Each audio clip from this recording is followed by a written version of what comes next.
Some of the cars zipping along Highway 50 probably don't even notice the weird fruit sprouting from this old cottonwood. But a closer look reveals it isn't like any apple or cherry you've ever seen. A pear, maybe, as in a pair of shoes. This is Nevada's shoe tree, draped with hundreds of examples of formerly fine footwear. Sneakers, cowboy boots, motocross strap-ons, sandals, fishing waders. Somewhere in one of these clusters, we're told, is a pair of roller skates, along with a bra or two, and a pink flamingo for color. Certainly there's a broken heart behind this red high heel, and only a free spirit of fashion would put these frilly things on tennies. The exact origin of the shoe tree is shrouded in mystery.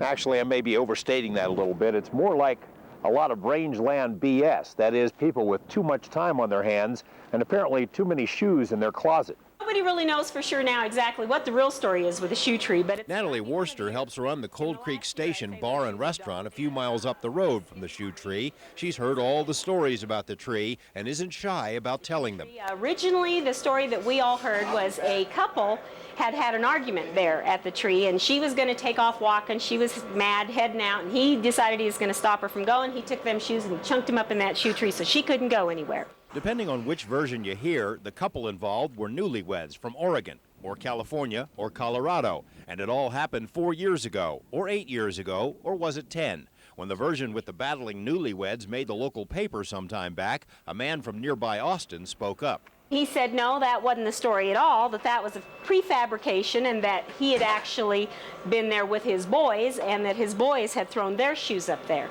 But I never heard a reason why. Most of the donated shoes are congregated in little footwear communities in the lower branches. A few lonely souls perch precariously above. One or two pairs seem to be dancing, a mean, ghostly two-step. And this sneaker must have belonged to a ballerina. On occasion, people will climb the tree to grab a pair with more shoe leather than their own. A pair of skis disappeared in this fashion. The ground is littered with failed launch attempts. As our photographer Eric Sorensen found out, it isn't as easy as it looks. 1, 2, 3. Didn't make it.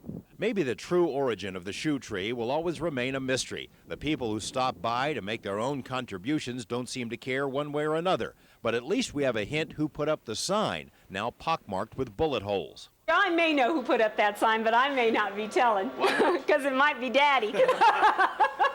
Well, that'll get the tongues wagging.